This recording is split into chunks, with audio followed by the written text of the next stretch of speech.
Dear students, आप सभी को नमस्कार।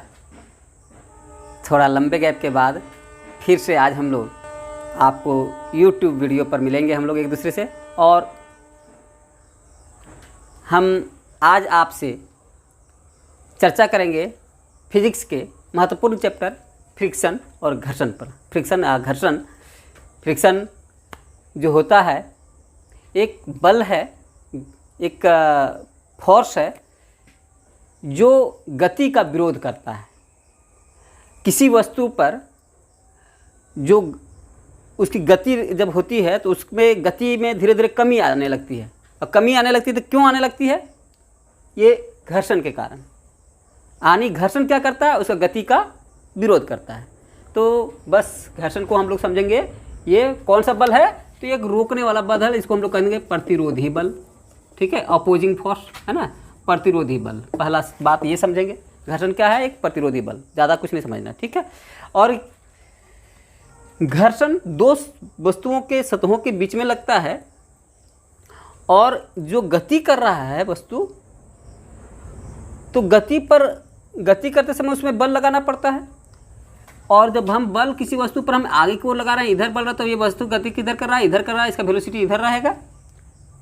लेकिन इस पर जो घर्षण बल रहेगा वो इसको रोकेगा पीछे की ओर, इधर। तो फ्रिक्शन फोर्स को अगर हम छोटा एफ के रूप में यहाँ दिखा रहे हैं, तो ये इस पर जो गति जिधर होगी उसका उल्टा काम करता है। ठीक है, यानी इसकी दिशा हमेशा गति के विपरीत दिशा में होती है। तो दिशा किधर रहेगी? ये बल तो हुआ, लेकिन बल का दिशा होना चाहिए, तो ये गति के विपरीत दिशा में, गति के विपरीत दिशा में होगी। ध्यान रहेगा, हमेशा गति के विपरीत दिशा में होगी। मतलब गति आप इधर कर दें तो बल इधर हो जाएगा, गति इधर कर दें तो बल, घर्षण बल इधर हो जाएगा। ठीक है, अब जो है हम लोग इस घर्षण बल को देखते हैं, लेकिन ये उत्पन्न कैसे होता है, क्यों उत्पन्न होता है, तो इसके विषय में आप जब देखें तो क्या होता है कि कोई भी वस्तु जब किसी दूसरे वस्तु के सतह पर सटता है, तो इसके दोनों वस्तुओं के अणुओं के बीच में विद्युत चुम्बकीय आकर्षण बल लगता है। ठीक है, और वही विद्युत चुम्बकीय आकर्षण बल के कारण घर्षण बल उत्पन्न होता है। तो कारण क्या है इसका? कारण ये है विद्युत चुम्बकीय आकर्षण बल। कारण पूछा जाए तो लिखेंगे विद्युत चुम्बकीय आकर्षण बल। ओके, बस कारण इसका हो गया विद्युत चुम्बकीय आकर्षण बल। ठीक है, तो हम लोग घर्षण के परिभाषा या घर्षण के विषय में परिचित हो गए। अगर आपको घर्षण पता हो गया तो घर्षण के विषय में समझ गए होंगे कि घर्षण एक प्रतिरोधी बल है। घर्षण का दिशा या घर्षण बल की दिशा हमेशा विपरीत दिशा में होती है, और यह विद्युत चुम्बकीय आकर्षण बल के कारण कार्य करता है। अब घर्षण बल को हम लोग कई प्रकार में बांटते हैं, लेकिन इसका अगर प्रकार देखा जाए तो मेनली दो प्रकार होता है। प्रकार अगर मुख्य रूप से देखा जाए तो दो प्रकार होता है। एक होता है स्थैतिक घर्षण और दूसरा होता है गतिक घर्षण। दूसरा होता है गतिक घर्षण। गतिक घर्षण इसको हम लोग कहेंगे स्टैटिक फ्रिक्शन, और इसको कहेंगे काइनेटिक फ्रिक्शन या डायनेमिक फ्रिक्शन। तो ये स्टैटिक फ्रिक्शन हो गया, और ये हो गया काइनेटिक फ्रिक्शन। दो तरह का हो गया। अब मतलब स्टैटिक मतलब होता है स्थिर वस्तु पर जो घर्षण बल कार्य कर रहा है, उसको हम लोग कहते हैं स्टैटिक फ्रिक्शन। जैसे कोई वस्तु अगर इस सतह पर रखा हुआ है, एक वस्तु है जो कि दूसरे सतह पर रखा, दोनों स्थिर है, तो जब स्थिर है तो इस समय अगर आप बल लगाएं तो देखिए ये गति नहीं करता है, इस समय इसको रोकता है। अगर हम इधर से बल लगाते तो इधर से कहीं घर्षण बल लग रहा है, तो इस समय जो बल लगता है, जो रुके हुए वस्तु में जो लगता है बल लगता है, घर्षण बल लगता है, उसका नाम होता है स्थैतिक घर्षण। और जब चल रहा है, जैसे ये लुढ़क रहा है, यहाँ से लुढ़क रहा है तो गति कर रहा है, उस समय जो घर्षण बल कार्य करता है उसको हम लोग कहते हैं गतिक घर्षण। या फिर यहाँ पर हम ऐसे बल लगाएंगे तो अब गति करने लगा, तब जो बल हुआ उसका नाम है गतिक घर्षण। जब गति करने लगता है तब बल नाम होगा गतिक घर्षण, जब रुका हुआ है तब नाम होगा स्थैतिक घर्षण। अब एक और तीसरा घर्षण इसके बीच में आता है, तो इसके बीच में हम यहाँ पर ये तीसरा डालेंगे। इसके बीच में एक दूसरा घर्षण बल है कि ये दोनों के बीच का बल, ये दोनों के बीच स्थैतिक घर्षण और गतिक घर्षण के बीच भी एक घर्षण हो सकता है। जैसे कि अगर कोई वस्तु है तो जैसे ही आप बल लगाए वैसे ही तो गति नहीं करता है, बल आपको थोड़ा बढ़ाते जाएंगे। एक बड़ा सा पत्थर है, थोड़ा बढ़ाइए थोड़ा बढ़ाइए, और एक लास्ट बल आएगा जहाँ के बाद वो गति करना शुरू करता है। तो जैसे ही वो शुरू करता है, मतलब स्थैतिक घर्षण से गतिक घर्षण की वो क्रिया की ओर प्रारंभ हो जाता है, या अस्थिर वस्तु जब गति करने के लिए प्रारंभ कर देता है, तो उस समय जो घर्षण बल कार्य करता है उसका नाम होता है सीमांत घर्षण बल, या उसका नाम होता है सीमांत घर्षण बल। इसको कहते हैं लिमिटिंग फ्रिक्शन, सीमांत घर्षण, इसको कहते हैं लिमिटिंग फ्रिक्शन। Limiting friction. तो हमारे पास आपका 3 प्रकार का घर्षण हो गया, स्थैतिक घर्षण, सीमांत घर्षण और गतिक घर्षण। ठीक है, तो चलिए हम लोग स्थैतिक घर्षण का मतलब समझ गए कि जब वस्तु स्थिर अवस्था में है तो आप जो बल लगाते हैं उसका विरोध जो करता है उस घर्षण बल का नाम स्थैतिक घर्षण बल है। ये सबसे बड़ा घर्षण बल है, ये सबसे बड़ा घर्षण बल। आप याद लिखिएगा, सबसे बड़ा घर्षण बल कौन है? तो स्थैतिक घर्षण बल, और स्थैतिक घर्षण बल सबसे बड़ा है। ठीक है, और ये सबसे ये छोटा है, ये छोटा घर्षण बल, ये दोनों में। लेकिन इससे भी बड़ा अगर सबसे बड़ा तो कहा जाए, तो अगर सबसे बड़ा घर्षण बल तो कहेंगे यहाँ पर ये सीमांत घर्षण जो होता है स्थैतिक घर्षण का एक हिस्सा है, इसीलिए इसको हम सबसे बड़ा पूछा जाए तीनों में से कौन है, तो कहेंगे सबसे बड़ा कौन है?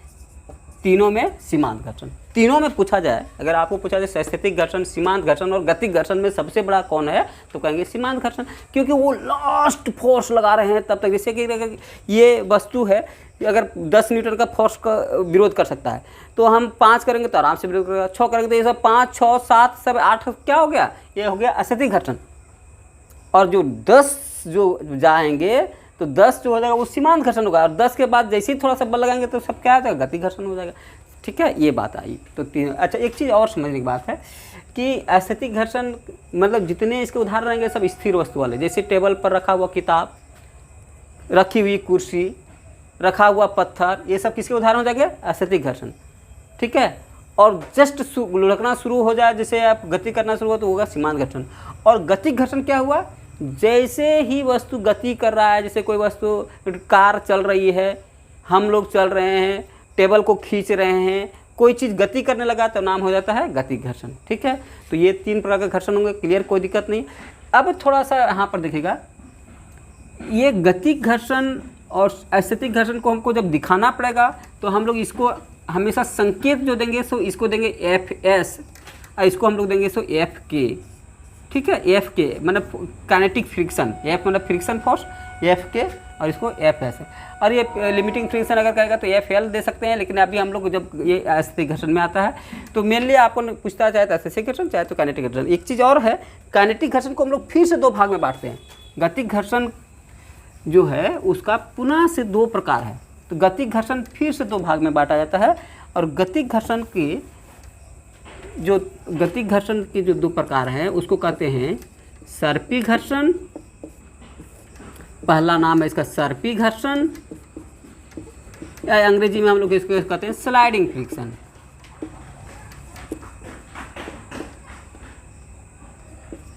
और दूसरा इसका जो प्रकार है उसको कहते हैं लोटनिक घर्षण, या इसको कहते हैं हम लोग रोलिंग फ्रिक्शन। Rolling friction.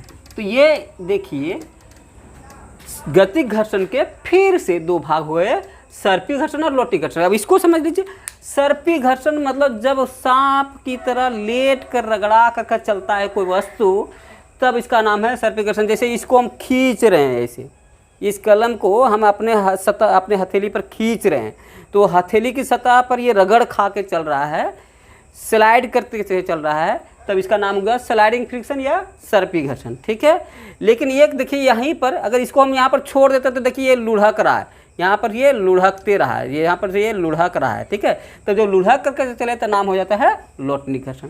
अगर खींचते हैं तो हो गया सर्पी घर्षण, अगर लुढ़कता है तो हो गया लोटनिक घर्षण या रोलिंग फ्रिक्शन, रोल करता है। तो अब देखिए सर्पी घर्षण को जब आप अनुभव करेंगे तो थोड़ा ज़्यादा बल लगता है, तो ये सर्पी घर्षण बल हमेशा बड़ा होता है लोटनिक घर्षण बल के तुलना में। लोटनिक घर्षण बल बहुत छोटा होता है। जैसे आप इसको देखिए ऐसे रखिए, लुढ़कना आसान है, इसको देखिए आराम से लुढ़क गया, लेकिन खींचना जब तक बल नहीं लगाएंगे तब तक नहीं खींचेगा, इसको बिना बल लगा के ये लुढ़क गया। ये बिना बल का लुढ़क रहा है, देख रहे। और इसको हम ऐसे करके देखें, अभी देखिए ऐसे टेढ़ा कर दिया तो नहीं, खिसकना मुश्किल है, यानी खिसक नहीं रहा है, खिसकने के लिए इसको बड़ा बल चाहिए। देखिए इतना टेढ़ा कर दिया फिर भी नहीं लग रहा है, अर्थात सर्पी घर्षण बड़ा फोर्स है, सर्पी घर्षण बड़ा है और लौटनी घर्षण छोटा है। अगर आप तीनों में तुलना करें तो अब देखिए यहाँ पर इससे बड़ा कौन होगा, स्थैतिक घर्षण, इससे बड़ा कौन होगा, स्थैतिक घर्षण। तो अगर ये 3 घर्षण की बात करें, सीमांत घर्षण तो शुरू वाला है, तो फर्स्ट, सेकेंड और थर्ड, ये 3 घर्षण जब हैं तो सबसे बड़ा घर्षण होता है, सबसे बड़ा कौन है, स्थैतिक घर्षण। उससे थोड़ा छोटा कौन होगा, सर्पी घर्षण, और सबसे छोटा कौन होगा, लौटनी घर्षण। ठीक है, तो इसीलिए कभी भी जब हमको छोटा घर्षण करना रहता है, घर्षण बल घटाना रहता है, तो हम कर देते हैं रोलिंग करने की तरीका। जैसे अगर आपको अलमीरा घिसकना है, उसमें चक्का लगा दीजिए। जैसे ट्रॉली बैग को खींचना है तो उसमें चक्का लगा दीजिए, पहिया लगा दीजिए। पहिया लगा रहता है ट्रॉली बैग वगैरह में, तो देखिए बड़े से बड़े भारी बैग को हम लोग आराम से खींच लेते हैं। तो ये जो है लौटनी घर्षण के कारण ही पहिया जो घूमता है या फिर रोल करता है, तो देखिए ये घर्षण वहाँ कम लगता है। इसलिए मोटरसाइकिल में, कार में क्या कह सकते हैं, यहाँ पर जो छोटे मोटे ट्रॉली बैग हैं या कुछ आजकल के अलमीरा वगैरह हैं, उसमें भी थोड़ा सा लगा दिया जाता है ताकि आराम से कहीं लुढ़का सकते हैं। तो इस तरह से लौटनी घर्षण छोटा हो जाता है। लेकिन जब बड़ा करना है तो इसको सर्पी में बदल दीजिए, सीधे खींचिए। ये सब इसका आप घर्षण बल का प्रकार थे और प्रकार हैं। तो हम लोग इसके घर्षण बल पर जब जाएंगे तो इसकी एक और चीज़ आता है, एक होता है घर्षण गुणांक। इसको भी समझिए, ठीक है, प्रकार समझ में आ गए, कई प्रकार का हो गए तो आप समझ गए। पहला है स्थैतिक घर्षण, दूसरा है सीमांत घर्षण, तीसरा है गतिक घर्षण के 2 प्रकार, सर्पी घर्षण और लौटनी घर्षण। अब घर्षण जब बल लगता है तो उसमें एक होता है घर्षण गुणांक या कोएफिशिएंट ऑफ फ्रिक्शन, घर्षण गुणांक, इसको कहते हैं कोएफिशिएंट ऑफ फ्रिक्शन। तो इसको हम लोग सूचित करते हैं म्यू से, फ्रिक्शन, और इसको हम लोग सूचित करते हैं म्यू से। कैसे सूचित करते हैं भाई, म्यू, इसको पढ़ते हैं म्यू, ठीक है, म्यू पढ़ते हैं, हिंदी में म्यू से पढ़ते हैं, ठीक है। तो म्यू से करते हैं। अच्छा, ये म्यू जो होता है घर्षण गुणांक होता है, तो अगर आपको अभी हम लोग जब थोड़ा न्यूमेरिकल में जाएंगे तो ज़्यादा स्पष्ट हो जाएगा कि क्या है घर्षण गुणांक। लेकिन घर्षण गुणांक कुछ है नहीं।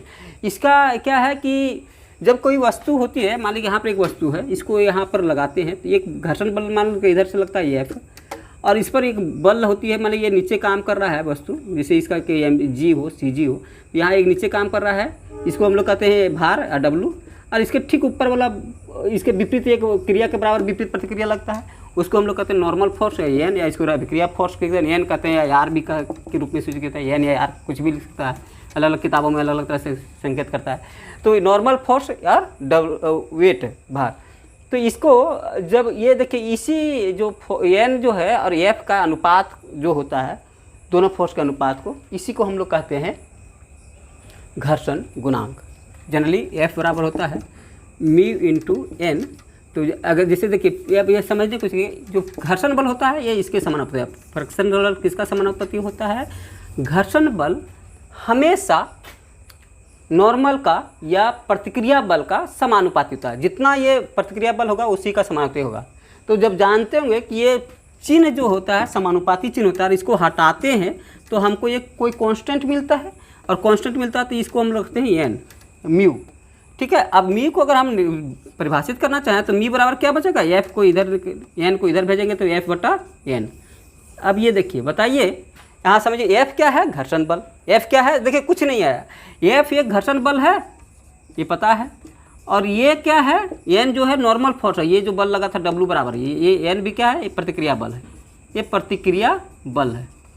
तो प्रतिक्रिया बल है, तो दोनों बल है, ये भी बल है, ये भी बल है, यानी इसका भी मात्रक न्यूटन है, इसका भी मात्रक न्यूटन है, और न्यूटन मात्रक कटेगा, इसलिए दोनों का मात्रक कट जाएगा, इसलिए इसका कोई मात्रक नहीं होगा। म्यू एक बिना मात्रक वाला राशि है, घर्षण गुणांक का कोई मात्रक नहीं होता है, एक नंबर है, इसलिए ये बिना मात्रक वाला राशि है। घर्षण गुणांक का कई बार पूछा जाता है कि मात्रक क्या होता है, तो कहेंगे कोई मात्रक नहीं होता है, क्योंकि ये 2 बल का अनुपात है। आपको क्लियर हो जाएगा। तो अगर पूछा जाए कि परिभाषा में क्या है घर्षण गुणांक, तो कहेंगे घर्षण बल तथा प्रतिक्रिया बल का अनुपात है। पहला पॉइंट क्या बोलेंगे, घर्षण गुणांक क्या है, घर्षण बल तथा प्रतिक्रिया बल का अनुपात है। ओके, पहला बात। दूसरा बात बोलना है, ये अनुपात है। पहला बात लिखेंगे कि ये एक अनुपात है, किसका किसका, तो समझ गएंगे किसका, एफ और एन का, एफ अनुपात एफ एंड एन का है। ठीक है। दूसरा है, इसको और समझिएगा कि इसका मात्रक नहीं है, मात्रकहीन है। ये क्या है, मात्रकहीन है। ठीक है। और एक इसके विषय में समझिएगा कि इसका मान जो है, मान 1 से कम होता है, मान 1 से कम होता है, इसका मान 1 से कम है, कम होता है। ठीक है। और चौथी बात आप ध्यान रखेगा कि घर्षण गुणांक किसी घर्षण गुणांक जो निर्भर करता है, ये किसी सतह पर निर्भर नहीं करता, क्षेत्रफल मतलब क्षेत्रफल बढ़ने से निर्भर नहीं करता, क्षेत्रफल ज़्यादा हो कम हो, है ना, मतलब किसी क्षेत्रफल पर निर्भर, सतह का क्षेत्रफल पर निर्भर नहीं करता, सतह का क्षेत्रफल पर निर्भर नहीं करता, पर निर्भर नहीं करता है, करता है। ठीक है। हाँ, किस पर निर्भर करता है, प्रकृति पर, सतह की प्रकृति पर निर्भर करेगा, सतह की प्रकृति पर निर्भर करता है, सतह की प्रकृति पर निर्भर करता है, पर निर्भर करता है। ये ध्यान रखेगा। निर्भर प्रकृति का मतलब क्या है, जैसे खुरदरा है तो उसका घर्षण गुणांक ज़्यादा होगा, चिकना है तो घर्षण गुणांक कम होगा। जैसे ये चिकना चीज़ है, जिसका घर्षण गुणांक कम है, लेकिन इसके जैसे ये लोहा वाला पोर्शन है, ये लोहा पोर्शन है, ये इसमें थोड़ा घर्षण, या फिर मिट्टी वाला भाग कहीं रहे तो मिट्टी वाला भाग में ज़्यादा घर्षण रहेगा, तो उसका घर्षण गुणांक ज़्यादा होगा। तो जैसे घर्षण जहाँ ज़्यादा है वहाँ घर्षण गुणांक भी ज़्यादा होगा, घर्षण जहाँ कम है वहाँ घर्षण गुणांक भी कम होगा। तो घर्षण गुणांक प्रकृति पर निर्भर करेगा, क्षेत्रफल पर निर्भर नहीं करेगा। ठीक है। क्षेत्रफल चाहे इतना बड़ा रहे तो घर्षण गुणांक वही रहेगा, इतना बड़ा रहे तो घर्षण गुणांक वही रहेगा। ठीक है। अच्छा, अब घर्षण गुणांक भी अलग अलग तरह का हो सकते हैं। जैसे घर्षण गुणांक गति के लिए रहेगा, स्थिर वस्तु के लिए घर्षण गुणांक जो होता है तो इसको दो तरह से दिखाते हैं। घर्षण गुणांक इस तरह से लिखा जाता है, घर्षण गुणांक दो तरह से हम लोग लिखेंगे, कहीं कहीं लिखेंगे म्यू एस, एस मतलब स्थैतिक घर्षण गुणांक, इसको कहेंगे स्थैतिक घर्षण गुणांक, घर्षण गुणांक अस्थिर वस्तु के लिए, ये स्थिर वस्तु के लिए। और कहीं कहीं लिखेंगे म्यू के, तो ये होगा गतिक घर्षण गुणांक, गति करता है तब घर्षण, गतिक घर्षण गुणांक। तो ध्यान रखिएगा ये दो तरह घर्षण गुणांक में हमेशा म्यू के जो होता है म्यू एस से कम रहेगा। म्यू एस स्थिर वस्तु जब रहता है उस समय घर्षण बल ज़्यादा लगता है, जब गति करने लगता है तो घर्षण बल कम हो जाता है। तो जैसा घर्षण बल, अगर घर्षण बल बढ़ा तो घर्षण गुणांक भी बढ़ा, और घर्षण बल छोटा तो घर्षण गुणांक भी छोटा, दोनों एक ही संबंध रखता है, समानुपाती होते हैं। ठीक है। तो इसीलिए ध्यान रखेगा कि अगर स्थैतिक घर्षण बड़ा होता है इसलिए स्थैतिक घर्षण गुणांक भी बड़ा होगा, गतिक घर्षण छोटा होता है इसलिए गतिक घर्षण गुणांक भी छोटा होगा। ठीक है। तो मेरे मित्रों ये आप, हमको लगता है आप इतना समझ जाएंगे। अगर ये आप इतना समझेंगे तो इसका उपयोग भी हम लोग आगे जब मैथमेटिकल कैलकुलेशन में करेंगे, इसका न्यूमेरिकल्स पोर्शन में आपको अगला वीडियो हम इस पर बनाएंगे, आपका घर्षण से संबंधित मैथमेटिकल पोर्शन देंगे, जो क्वेश्चन आते हैं उस क्वेश्चन पर प्रश्न रखेंगे। लेकिन इसका थोड़ा सा पोर्शन हम और 2 मिनट आप देखेंगे, इसका लाभ हानि क्या है घर्षण का। तो एक थोड़ी सी समझ लीजिए कि घर्षण दोनों, एक को कहा गया है आवश्यक बुराई, घर्षण को क्या कहा गया है, आवश्यक बुराई। घर्षण एक आवश्यक बुराई है, घर्षण को कहा गया है आवश्यक बुराई। ये आवश्यक भी है और बुराई भी है, दो चीज़ सब आ गया। मैंने अगर बुराई होता तो उसकी जरूरी नहीं होती है, लेकिन ये बुराई है लेकिन इसकी आवश्यकता भी है। क्योंकि देखिए होता क्या कि सिंपल चीज़ है कि बिना घर्षण के आप टहल नहीं सकते हैं, आप चल नहीं सकते हैं, आप गाड़ी में ब्रेक नहीं लगा सकते हैं, आपका पंखा नहीं घूम सकता है, आपकी गाड़ी की एक्सल घुमा नहीं सकता पहिए को। यानी घर्षण से ही आप सब गति कर पाते हैं और घर्षण से ही गति को रोक पाते हैं। इसलिए घर्षण से गति है और घर्षण से विराम भी है। घर्षण से गति भी हो पाती है और घर्षण के कारण ही विराम हो पाता है। अगर घर्षण जैसे कभी कभी आप देखते होंगे कि जब से कभी किसी गाड़ी के पहिए कीचड़ में फंस जाता है तो गाड़ी के चक्के घूम रहे हैं, लेकिन कीचड़ के कारण, कीचड़ चिकना है, घर्षण नहीं दे पा रहा तो गाड़ी का पहिया निकल नहीं पाता है। फिर वहाँ क्या करते हैं हम लोग, गिट्टी बालू बड़े बड़े पत्थर डालते हैं, घर्षण बड़ा हो जाता है, फिर वो निकल जाता है। इसीलिए पहियों में बड़े बड़े खांचा बने होते हैं, पहिया के अंदर दिखते हैं बड़े बड़े खांचा बना रहता है ऐसे ऐसे ऐसे ऐसे ऐसे करके, ताकि वो खिलाड़ियों के पहियों में बड़े बड़े, जैसे जहाँ पर स्केटिंग करना रहता है या बर्फ़ पर चलना रहता है, तो बर्फ़ वाले का पहिया जूता रहेगा तो उसमें बड़े बड़े कांटे लगे रहते हैं खिलाड़ियों का। तो बर्फ़ जानते हैं, बर्फ़ चिकना होता है, अगर वैसे चलना होगा तो स्लिप कर जाएगा। बचने के लिए उसको क्या चाहिए, बड़ा बड़ा पहिया चाहिए। तो घर्षण वहाँ ज़रूरी है, यानी घर्षण जरूरी है। लेकिन अब घर्षण तो जरूरी है, आवश्यक है, हो गया। लेकिन बुराई क्या है इसमें? बुराई ये है, घर्षण के कारण बहुत सारा ऊर्जा लॉस्ट हो जाता है।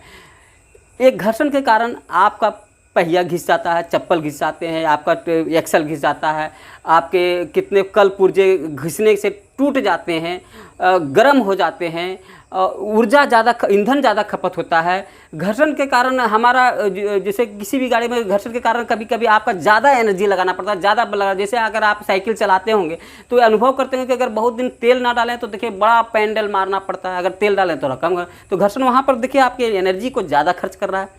कहीं भी घर्षण जो होता है, अगर घर्षण अधिक हो जाए तो आपका ऊर्जा ज़्यादा खर्च होगा, आपके कल पुर्जे खराब होने लगेंगे, आपके मशीन गर्म होने लगेगा, यानी तमाम तरह का नुकसान करने लगता है। अगर कम भी हो जाए या बिल्कुल ना रहे तो भी जीवन मुश्किल हो जाएगा, चलना फिरना मुश्किल हो जाएगा, रुकना मुश्किल हो जाएगा। गाड़ी का ब्रेक नहीं लगेगा, कहीं घर्षण नहीं हो जाए, स्लिप कर जाए, ब्रेक सूख खींच जाए तो ब्रेक लगा दे तो गाड़ी रुक ही नहीं रही है। तो आप वहाँ देखते होंगे कि घर्षण बहुत ज़रूरी है। अगर रोड बहुत चिकना हो जाए, बरसात हो जाए, स्लिप हो जाए, तो आप रोकना चाह रहे हैं, स्लिप सर गिर गए तो भी ब्रेक गाड़ी नहीं लगी, क्योंकि घर्षण नहीं है। तो बढ़ाने के लिए वहाँ पर रोड में गिट्टी बालू या फिर बड़े बड़े पत्थर लगा दिए जाते हैं घर्षण को बढ़ाने के लिए। तो कहीं भी घर्षण बिल्कुल ना रहे तो भी दिक्कत है, और घर्षण बहुत अधिक रहे तो भी दिक्कत है। इसलिए इसको कहा गया है आवश्यक बुराई। अब बात है कि कहीं घर्षण कम है तो अधिक करना पड़ता है, और अधिक है तो कम करना पड़ता है। तो हम लोग थोड़ा सा देखते हैं कि घर्षण को कम करने या अधिक करने के उपाय, है ना। तो घर्षण को कैसे कम करते हैं, घर्षण को कम करने का, तो कम करने के लिए बहुत आसान कुछ उपाय हम लोग हैं करने के उपाय। एक तो पहला है, सबसे बड़ा उपाय है कि लुब्रिकेंट या स्नेहक, लुब्रिकेंट या स्नेहक कहते हैं, जिसे चिकनाई जो डाल देते हैं, जैसे ग्रीस लगाते हैं, तेल डालते हैं, मोबिल डालते हैं, ये सब क्या है, लुब्रिकेंट है ना। तो उससे थोड़ा फ्री हो जाता है, घर्षण कम हो जाते हैं। तो ये उपाय ये है, तो कम करने का उपाय। दूसरा है इसका अच्छा, लुब्रिकेंट और स्नेह के उपाय में देखिएगा, जैसे तेल, मोबिल, ग्रीस, ये सब उदाहरण इसके हैं। मोबिल, ग्रीस, ग्रेफाइट का पाउडर। और ये ध्यान रखिएगा, जो अच्छे लुब्रिकेंट होते हैं उसका विस्कोसिटी अधिक होता है, उसका श्यानता अधिक होता है। तो ये नोट रखिएगा, अच्छे लुब्रिकेंट का विस्कोसिटी या श्यानता उच्च होती है। मतलब यहाँ पर अगर आप पूछा जाए कि सबसे अच्छे स्नेह कौन है, तो इसका श्यानता ज़्यादा होता है ग्रेफाइट का, इसलिए ग्रेफाइट पाउडर सबसे अच्छा स्नेह है। ठीक है, उससे कौन होगा तो ग्रीस कम, उससे इसके सेकंड नंबर पर आएगा, थर्ड नंबर पर मोबिल आएगा, तो चौथा नंबर पर तेल आएगा। यानी मतलब जितना गाढ़ा, जितना श्यानता अधिक रहेगा उतना अच्छा लुब्रिकेंट होगा। और दूसरा उपाय है हम लोग का, क्या दूसरा एक उपाय होता है कि अगर आप स्लाइडिंग फ्रिक्शन हो रहा है वहाँ रोलिंग फ्रिक्शन का कर दीजिए। तो दूसरा है स्लाइडिंग या सर्पी घर्षण को लोटनिक घर्षण में बदलना, ये कर दीजिए, बदल दीजिए। जैसे सर्पी घर्षण था उसको लोटनिक घर्षण में बदल दीजिए। ठीक है, जैसे कि अगर खींच रहे हैं, जैसे इसको खींच रहे हैं, ऐसे कर रहे हैं तो ज़्यादा दिक्कत है, तो ऐसे ले चलिए तो ज़्यादा। जैसे कि आपको हम कहेंगे गैस सिलेंडर ले आओ, खींच के लाओ तो दिक्कत है। अगर कहेंगे ऐसे लुढ़का करके पैर से मारते जाओ तो बहुत आसान है, मारते जाओ, पैर से मारते जाओ तो 1 किलोमीटर आप मारते चले जाएंगे। जैसे बहुत बड़ा ड्रम है, उसमें अलकतरा भरा हुआ है, भारी है 200 किलो, अगर पैर से मारना है, लुढ़कते होते तो रोड 1 किलोमीटर चला दे देंगे। लेकिन अगर खींच के लेना जाए तो बहुत हालत ख़राब है, 4 आदमी खींचना पड़ेगा। तो इस प्रकार से देखेंगे कि सर्पी घर्षण को लोटनिक घर्षण में बदल दीजिए, आपका काम आसान हो जाएगा। और तीसरा काम है बॉल बेरिंग वगैरह का, अगर नहीं उपाय है तो बॉल बेरिंग लगा दीजिए। बॉल बेरिंग जो होता है, आप देखते होंगे कि पंखे वगैरह में बॉल बेरिंग का उपयोग, बॉल बेरिंग या पहिया का उपयोग, ये सब करते हैं हम लोग। ये सब यही काम करता है। ये क्या करता है, ये काम वही करता है, सर्पी घर्षण को लोटनी घर्षण में बदलने का काम करता है। बॉल बेरिंग जो होते हैं ना, जैसे छोटे छोटे बॉल बेरिंग लगा रहता है, जैसे आप साइकिल वगैरह के देखते होंगे पैंडल वगैरह मारते हैं, जहाँ घूमता है पैंडल हाथ पैर वाला रखते हैं वहाँ पर, या फिर पंखा का रहता है, पंखा जिस पर नाचता है उसके अंदर देखेंगे बॉल बेरिंग लगा रहता है, छोटा छोटा गोली लगा रहता है, गोली नाचता है वो उसको कहते हैं बॉल, और उसमें जो ढोने वाला रहता है वो बेरिंग। तो बॉल बेरिंग में क्या होता है कि बॉल नाचने लगता है, लुढ़कने लगता है, तो लुढ़कना क्या होगा, लोटनी घर्षण।